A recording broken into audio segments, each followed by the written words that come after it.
आदाब, मुनसिफ टीवी के खास बुलेटिन सुनहरे तेलंगाना में आपका इस्तकबाल है। मैं हूं आपके साथ सैयद अनवारुल्लाह गौरी। आगे बढ़ने से पहले नजर डालेंगे हेडलाइंस पर। Registration of birth and death तरमीमी बिल की बैरिस्टर ओवैसी ने की शदीद मुखालिफत, इसे बैकडोर एनआरसी से किया ताबीर। चीफ मिनिस्टर केसीआर ने किया महाराष्ट्र का दौरा, वन्ना भावे को भारत रत्न देने का किया मुतालबा।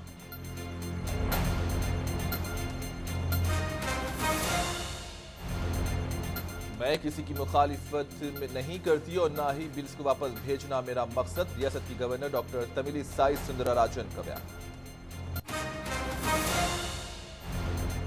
रियासत में टेट इम्तिहान का नोटिफिकेशन जारी, 15 सितंबर को होगा इम्तिहान का इनेकाद।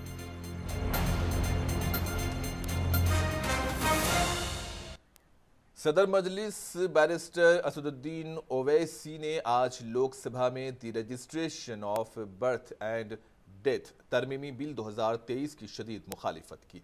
ओवैसी ने लोकसभा में इस बिल पर बहस करते हुए मरकज पर इल्जाम आयद किया कि वो इस बिल के जरिए चोर दरवाजे से मुल्क में एनआरसी को लागू करना चाहती है। उन्होंने the registration of birth and death तरमीमी बिल 2023 को गैर जरूरी करार दिया।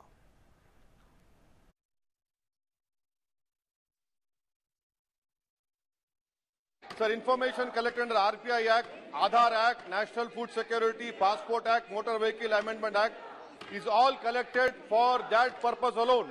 Interlinking and centralizing such diverse databases violates the principle of purpose limitation, which is at the heart of the right to privacy. Sir, the test laid down in Puttaswamy requires that there must be a statute for any state action that infringes on the right to privacy. NPR, no statute exists. Citizenship Act 1955 has no reference to any popular registration. This is backdoor NRC, sir, and it is completely unconstitutional. The government must first tell us when is the census going to happen. Linking of the proposed national database under RBD Act with electoral rolls is fraught with constitutional impropriety. And there is likelihood of such data being used for targeted disenfranchisement, voter suppression, and some electoral consultant, whether it is Telangana में सैलाब से मुतासिरा इलाकों का दौरा करने के लिए मरकजी टीम कल रात देर गए हैदराबाद पहुंची। नेशनल डिजास्टर मैनेजमेंट अथॉरिटी के मुशीर कनाल सत्यार्थी की क़ियादत में मरकजी टीम रियासत के सैलाब से मुतासिरा इलाकों का दौरा करते हुए नुकसानात बिलखुसूस फसलों को हुए नुकसानात का जायजा लेगी। टीम में एग्रीकल्चर, जल शक्ति, फाइनेंस, बरकी, रोड ट्रांसपोर्ट एंड हाईवेज और नेशनल रिमोट सेंसिंग एजेंसी के उहदेदार शामिल हैं। इन्होंने टीम ने आज हैदराबाद की हरिता प्लाजा में रेवेन्यू सेक्रेटरी के साथ मुलाकात करते हुए ताज़ा सूरत हाल का जायजा लिया। बादशाह मरकजी टीम वरंगल का दौरा किया, जहां टीम ने ज़मीनी सतह पर हुए नुकसानात का मुआयना किया। इसके अलावा मरकजी टीम कल भोपाल पल्ली और मुलुगु अजला का दौरा करेगी, तो वहीं जुमेरात के रोज़ टीम भद्राचलम में सैलाब से मुतासरा इलाकों का दौरा करने के बाद हैदराबाद वापस पहुंचेगी और बाद अज़ां ये टीम मरकजी हुकूमत को अपनी रिपोर्ट सौंपेगी। वाज़ेह है कि गुज़िश्ता हफ्ते में मूसलाधार बारिश ने रियासत के तकरीबन अजला को अपनी लपेट में ले लिया है और कई अजला में सैलाब की सूरत हाल पैदा हुई है। सरकारी आदाद-ओ-शुमार के मुताबिक 20 से ज्यादा अमवात हुई हैं और फसलों को भारी नुकसान पहुंचा। वरंगल, भोपालपल्ली और मुलुगु में भारी नुकसानात की इत्तलात हैं। आदिलाबाद में कदम प्रोजेक्ट के ज़रियाब आने से कई मवासियात पानी में महसूर हो गए हैं और फसलों को नुकसान पहुंचा है। रियासत की गवर्नर तमिलिसाई सुंदरराजन ने कहा कि वो किसी की भी मुखालिफत नहीं करती। इन्होंने वाज़ेह किया कि बिल्स को वापस भेजना उनका मकसद नहीं। गवर्नर ने कहा कि बिल्स को क्यों वापस भेजा गया उसकी वजाहत भी की गई है। तमिलिसाई सुंदरराजन ने कहा कि गुज़िश्ता दिनों बारिश से हुए नुकसान की वजह से उन्हें काफ़ी दिली तकलीफ पहुंची है, क्योंकि इस बारिश की वजह से आम लोगों और ख़ास करके गरीबों को शदीद मुश्किलात का सामना करना पड़ा। इन्होंने कहा कि रियासती हुकूमत पर यह जिम्मेदारी आयद होती है कि वो रियासती अवाम को मज़ीद तहफ़्फ़ुज़ और सहूलतें फराहम करें।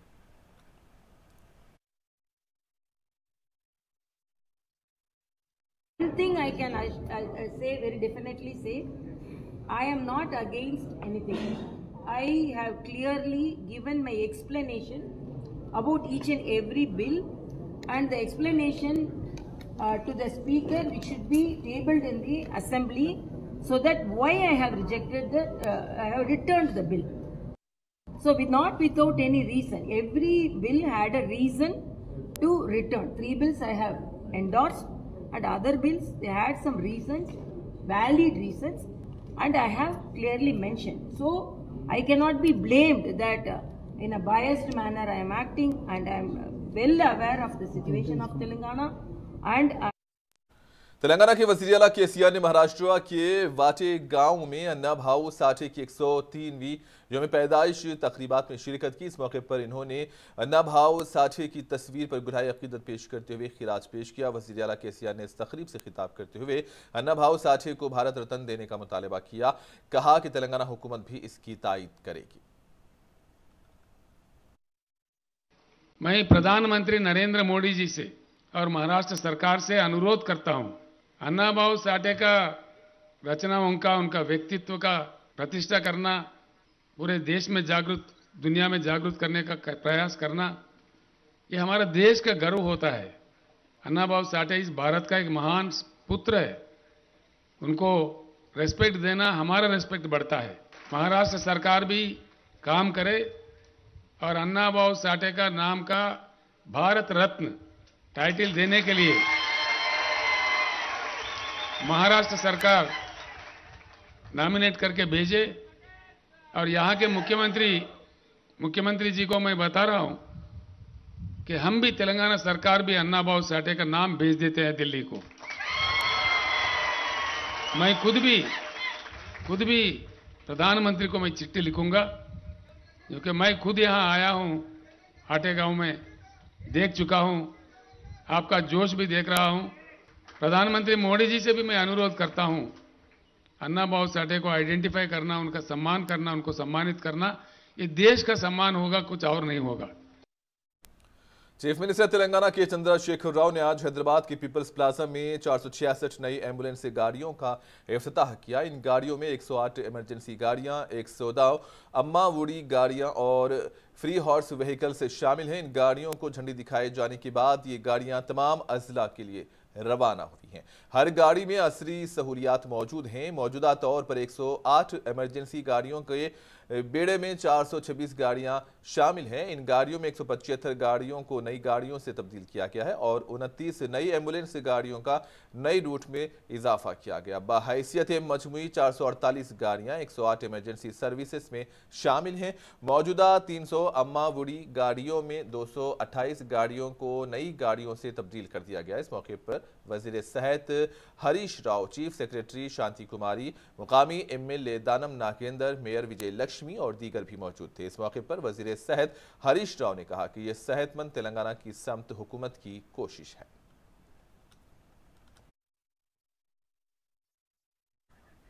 वजीर बलदी नज़्म रज़क़ तारक रामा राव ने कहा कि पार्किंग के मसले को हल करना मुल्क के तमाम बड़े शहरों के लिए एक चैलेंज बन गया है। इन्होंने कहा कि हैदराबाद में पार्किंग के मसले को हल करने के लिए कई multi level parking spots MLPs बनाए जा रहे हैं। इन्होंने कहा कि ऐसे MLPs की अब भी बहुत ज़रूरत है। वजीर केटीआर ने बपिन सक्सेना नामी एक शहरी के जरिए किए गए ट्वीट का जवाब दिया, जिसमें हैदराबाद शहर में ट्रैफिक के मसले का हल तलब किया गया था। हैदराबाद के पुराने शहर और नए शहर में पार्किंग बड़ा मसला बना हुआ है। बपिन सक्सेना नाम के एक शख्स ने ट्विटर के जरिए वजीर केटीआर से कहा कि वो सिकंदराबाद और पुराना शहर में बाजारों के करीब सरकारी मकामात की निशानदही करें और वहां पार्किंग के लिए इमारतें तामीर करें।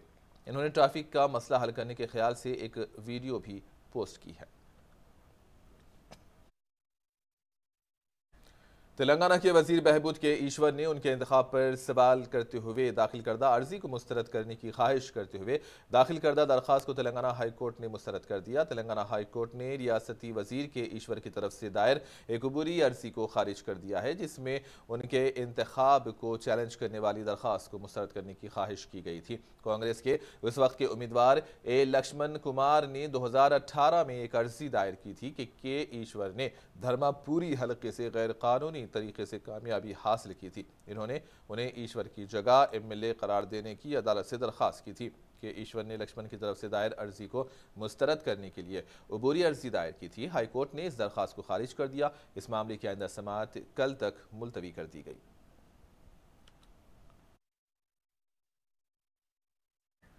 निर्मल जिले खानापुर म्युनिसिपालिटी शिवाजी नगर से ताल्लुक रखने वाले कांग्रेस और बीजेपी के कायदीन ने बीआरएस लीडर बी जॉनसन नायक की मौजूदगी में बीआरएस में शमूलियत इख्तियार कर ली। जॉनसन नायक ने पार्टी में उनका खैर मकदम किया। इस मौके पर जॉनसन नायक ने बात करते हुए कहा कि हुकूमत के फलाही स्कीम से मुतासिर होकर दीगर जमातों के कायदीन बीआरएस में शामिल हो रहे हैं और उन्होंने कहा कि आने वाले दिनों में बीआरएस कामयाबी हासिल करते हुए हैट्रिक कायम करेगी।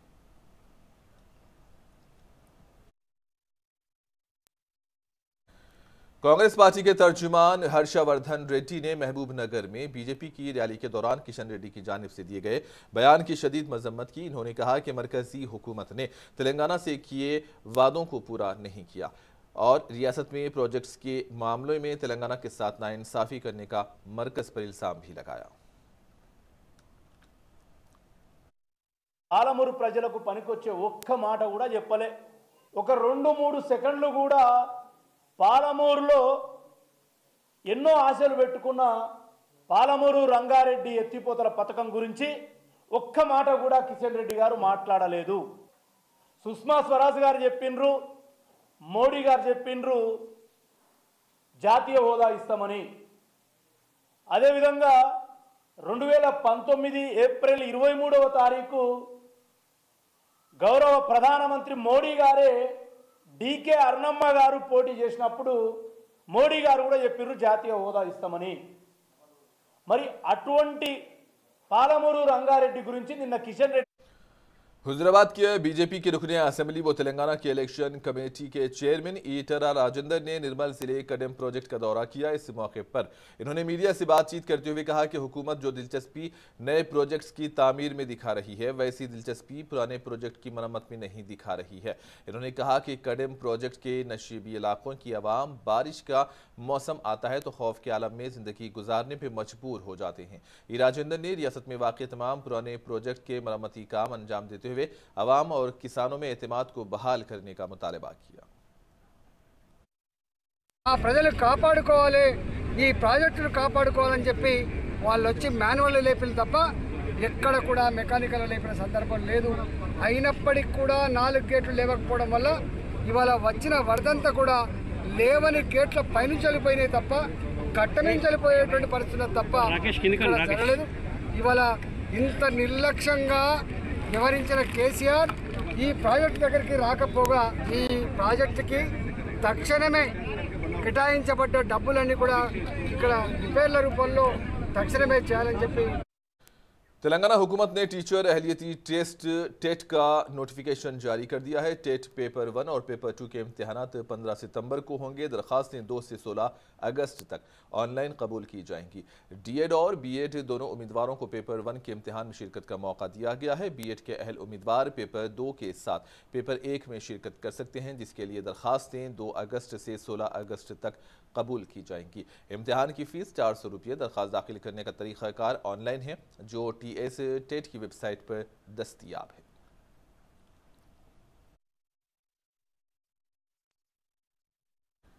कामारेड्डी कलेक्टर कॉन्फ्रेंस हॉल में district red cross society working committee का एक इजलास मुनक्किद हुआ। इजलास की सदारत जिला कलेक्टर जयतीश वी पाटिल ने की है।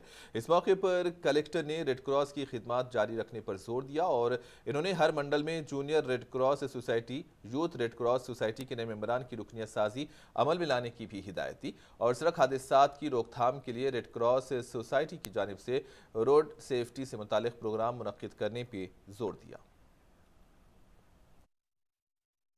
महकमे आरटीसी की हुकूमत में जम कर लेने का काबीना में लिए गए फैसले पर जनगांव आरटीसी के मुलाजिमीन बस डिपो में वज़ीर आला केसीआर की तस्वीर को दूध से नहलाया गया और आतिशबाजी करते हुए जश्न मनाया गया। इस मौके पर जनगांव के रुकने असेंबली मुत्तिरेड्डी यादगिरी रेड्डी ने मुंसिफ टीवी से बात करते हुए कहा कि हुकूमत की जानिब से लिए गए फैसला आरटीसी के मुलाजिमीन बहुत खुश हैं और हुकूमत अवाम और मुलाजिमीन की तवक्कुआत पर पूरा उतर रही है। अवाम की तरक्की ही हुकूमत का मकसद है।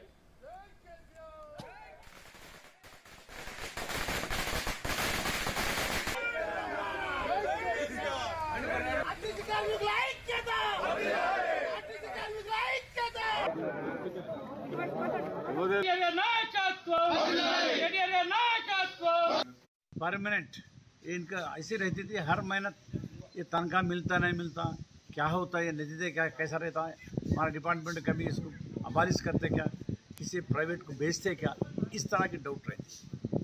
उसको कायम एकदम बरकरार कर दिया कि ये सरकारी में ही मिला लिए, इसको ऑब्जर्व कर दिए ताकि परमानेंट कोई रंज नहीं है, वे लोग कोई मुश्किल नहीं है, कोई तकलीफ नहीं है, आराम से सरकारी होजेदार का सैतर जीते हैं, हिम्मत से जीते हैं, फकर से जीते हैं। ये हमारे मुख्यमंत्री जी जो निर्णय लेता परमानेंट सोल्यूशन रहता। आज की तारीख में मेट्रो चलने के लिए सिटी का तरफ तकरीबन 40 किलोमीटर तक चलाने के लिए निर्णय लेके 69,000 करोड़ रुपया, तकरीबन 70,000 करोड़ रुपया खर्च करने के लिए कल अप्रूवल ले लिया हमारी जो है मंत्रिमंडल में। ये इस तरह आरटीसी का हमेशा के लिए जो है।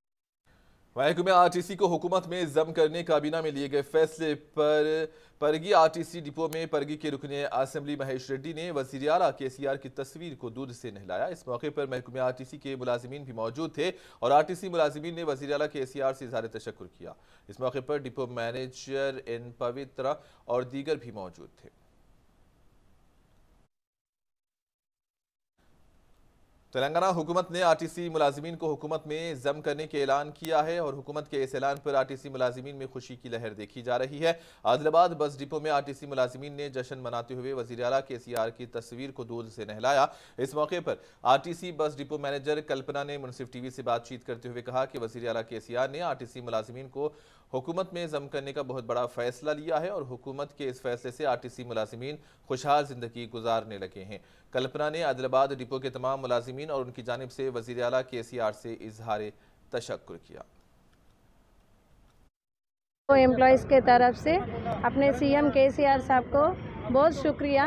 क्यों बोले तो हमें गवर्नमेंट में मिलाने का कोशिश कर रहे हैं। वही कल कैबिनेट मीटिंग में भी सब लोग विचार करके हमें आरटीसी एम्प्लॉयज़ को और आरटीसी को गवर्नमेंट में मिलाने का एक बहुत अच्छा स्टेप लिए साहब। इसके लिए हम पूरे आरटीसी टीम वाले बहुत शुक्रिया अदा करते हैं। आरटीसी को गवर्नमेंट में मिलाने से सभी वर्कर बहुत खुश है। बहुत दिन से इंतज़ार कर रहे थे हम पे स्केल के बारे में, मगर पूरा हमको गवर्नमेंट में मिलाने से सभी वर्कर।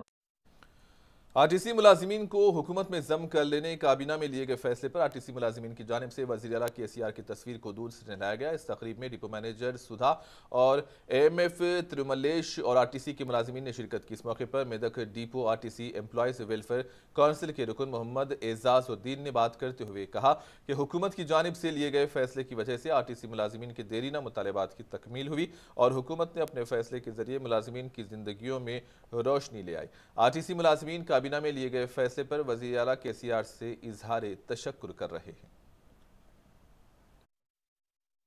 న్యూస్ తెలియగానే చాలా అందరూ సంతోషం వ్యక్తం చేశారు. సో ఇది ప్రజారవాణాన్ని బలోపేతం చేయడానికి ప్లస్ కార్మికులందరినీ సార్ కన్నబిడ్డలాగా చూసుకొని మంచి నిర్ణయం తీసుకొని మాకు సంతోషకరమైన నిర్ణయం చెప్పారు. సో ఇది అందరికీ ఎంప్లాయీస్ కానీ ప్రయాణికులకు కానీ అందరికీ చాలా బాగుంటుంది। नामपल्ली के मजलिसी रुकने असेंबली जाफर हुसैन मिराज और मजलिस के रुकन कानून साज कौंसिल मिर्जा रहमत अली बेग ने रेड हिल्स बल्दी डिवीजन के MNJ कैंसर अस्पताल और नीलोफर अस्पताल के अतराफ व अकनाफ के इलाकों का दौरा करते हुए आवाम को दरपेश बलदी मसाइल से वाकफियत हासिल की और उन मसाइल को फौरी हल करने की ओहदेदारों को हिदायत दी। इस मौके पर आरिफ रिजवान, रेड हिल्स नुमाइंदा कारपोरेटर जफर खान, मल्लेपल्ली नुमाइंदा कारपोरेटर मोहम्मद वसीम, साबिक नुमाइंदा corporator Vijaynagar colony, HMWS and SB के ओहदेदार और मजलिस के सरगर्म कारकुन भी मौजूद थे।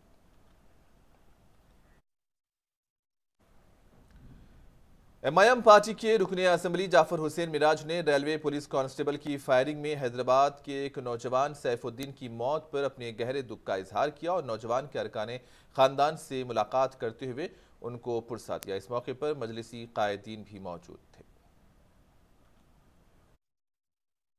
जो एक दर्दनाक वाक़या पेश आया, ट्रेन के अंदर 3 पैसेंजर्स को न सिर्फ गोली मार दी गई, एक ऑफिसर को भी गोली मारी गई। तो उसके अंदर एक बेचारे जो सैयद सैफुद्दीन मरहूम जो शहीद हो गए, जो मेरी कॉन्स्टिट्यूंसी बाजार घाट में रहते थे, जैसे ही इत्तला मिली नकीब मिल्लत बैरिस्टर असदुद्दीन अवैसी साहब ने इमीडिएट मुझे इंस्ट्रक्शन दिया कि बोले एक अपना हैदराबाद का लड़का है जो बाजार घाट में रहता फौजी। इमीडिएट हम यहाँ आए, रेलवे की पुलिस भी आई, उनकी फैमिली मेम्बर से मुलाकात की, मगर बदकिस्मती इस बात की है कि वो बेचारा एक ही आदमी था जो पूरा घर को देखने वाला। बीवी है, 3 छोटे बच्चियाँ हैं उसको। शहर हैदराबाद के संतोष नगर पुलिस स्टेशन में रॉडी शीटर्स की काउंसलिंग की गई। इस मौके पर एसीपी गौस और एसएचओ शिवा चंदर ने जुराइम की सरगर्मियों से दूर रहने रॉडी शीटर्स को हिदायत दी। इस मौके पर दीगर पुलिस ओहदेदार भी मौजूद थे।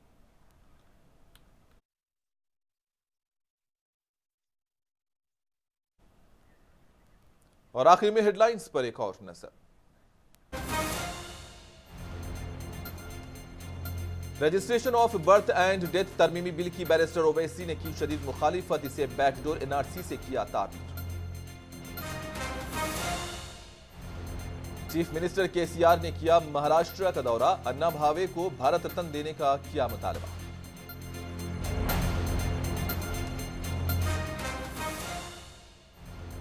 मैं किसी की मुखालिफत नहीं करती और ना ही बिल्स को वापस भेजना मेरा मकसद, रियासत की गवर्नर डॉक्टर तमिलिसाई सुंदरराजन का बयान। रियासत में टेट इम्तिहान का नोटिफिकेशन जारी, 15 सितंबर को होगा इम्तिहान का इनेकाद।